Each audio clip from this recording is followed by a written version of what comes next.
The ISDE is the toughest enduro race in the off-road world. It's considered the Olympics of off-road racing.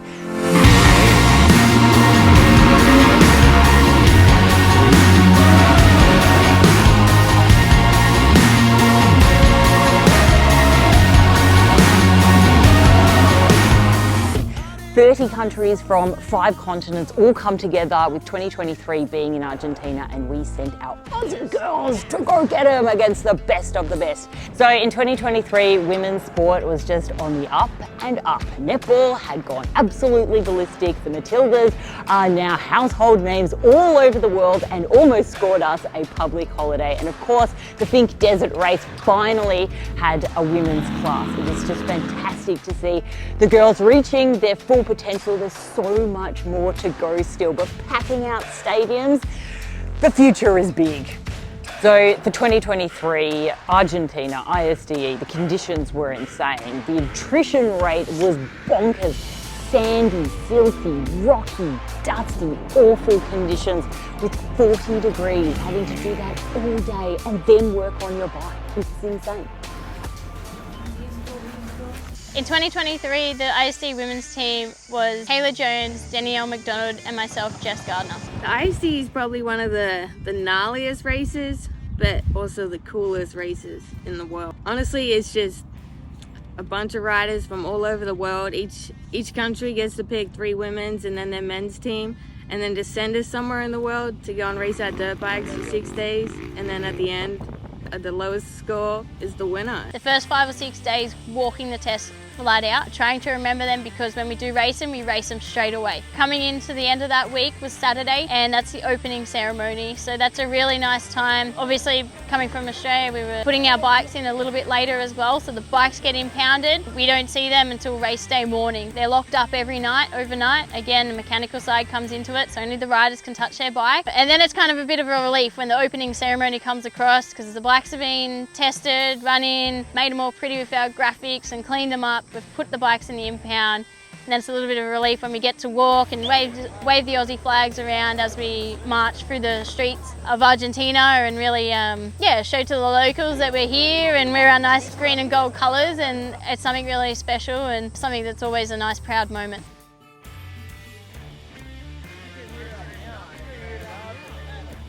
It was a huge effort to get the girls over to Argentina. Jess, Gardiner, the rest of the team fundraised their little butts off. I was so thrilled that I was able to get them some mainstream media. We got them on Channel 10 and some other excellent digital publications, but it was a huge group effort. Family, friends, industry, 120K to get them over there. And that was just bare bones. 3 people to Argentina. You could buy a house for that, or a deposit in most places in Australia, probably not Sydney. But massive group effort to get them over there, and boy did they come through with the goods. Argentina is literally the furthest and hardest place to get your stuff to. Going back to logistics, because we had to sort everything. Initially we didn't have much funding. Motorcycling Australia in the end was really helpful and put in just as much as they would any other year. But obviously it was a lot harder because it was close notice to going, so we had to freight our bikes. The Argentina logistic company was charging through the roof, unfortunately, but we had no way around it to get our bikes there. We tried loopholes in Chile and vice versa, but it was just becoming too much of a nightmare. We just had to go straight through the main channels. I guess the logistics side, very lucky that last year I dedicated 8 months off work, my normal Monday to Friday 7 to 5 job, and was full-time training, and basically my nights I was flat out organising the International 6 Day for the women. There was just so much paperwork behind it, and I guess the side that us riders normally don't see, because our Enduro committee would be sorting that in the office. In the event racing, it was very tough, and the first day 90 riders dropped out. Being able to get there I think was a challenge in itself, and with the whole help of the whole of Australia and even some of our fans and friends from around the world, we were able to pull together. We raised nearly $120,000 all up, so I'm forever thankful for a lot of the companies that put in and dug deep in their pockets, because I think they seen what we were trying to do and they were truly inspired by how much effort we did put into it. It's one that will definitely go down in history for me.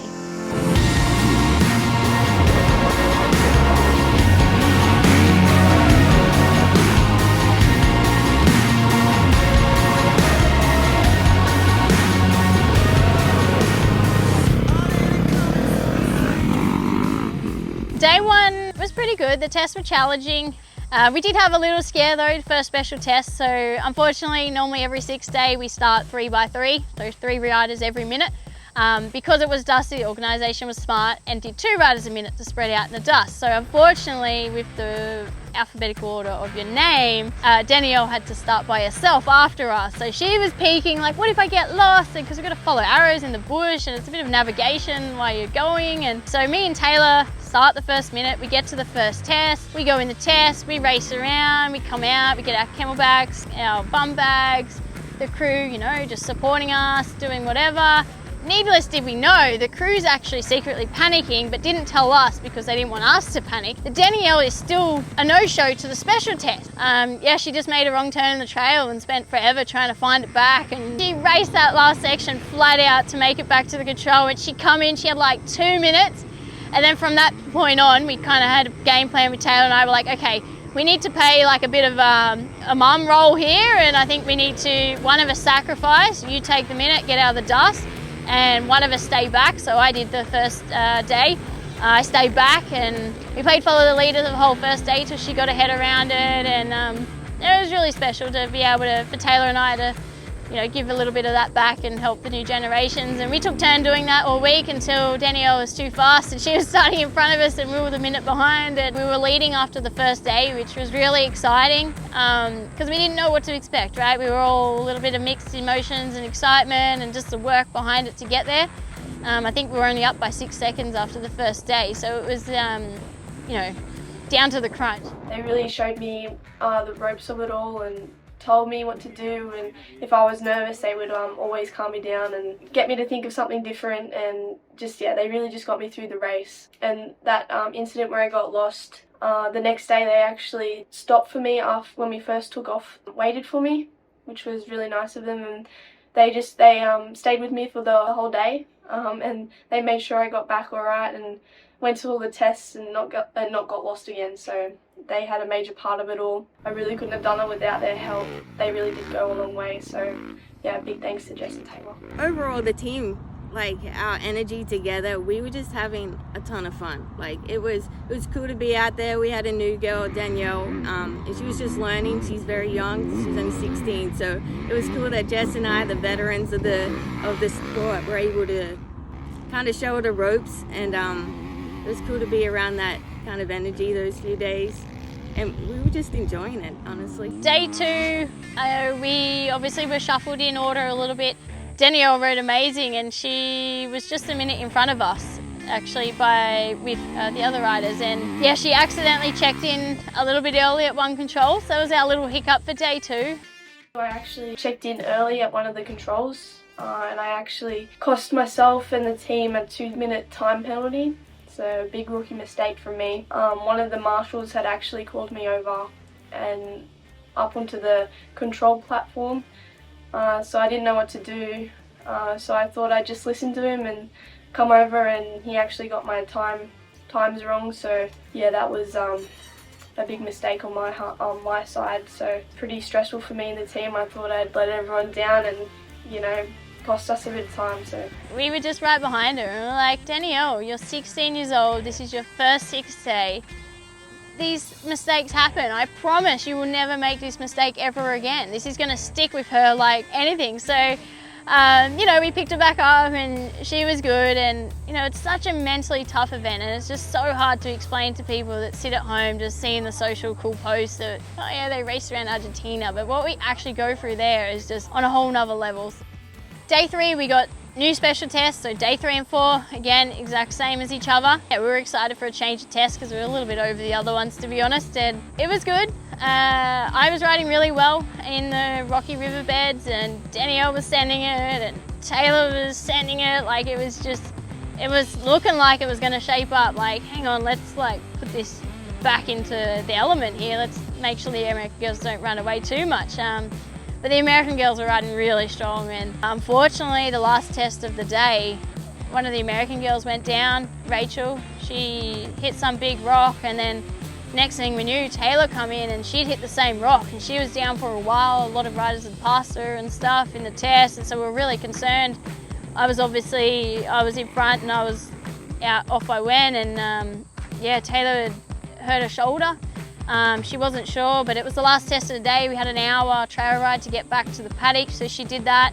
She made the smart decision not to change her tyres that night because she was in so much pain, and we're like, hey, yeah, like the rubber will last tomorrow, just see where your hole's at. And yeah, she'd done a bit of damage in there and dislocated her shoulder. So she rode that last hour with her shoulder popped out.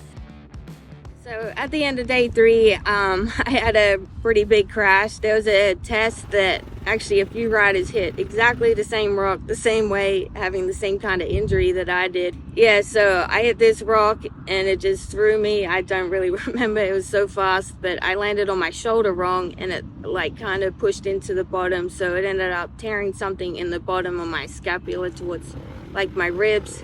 And I literally couldn't move my arm at all. I ended up finishing the test. I got going again, made it through the finish of that day.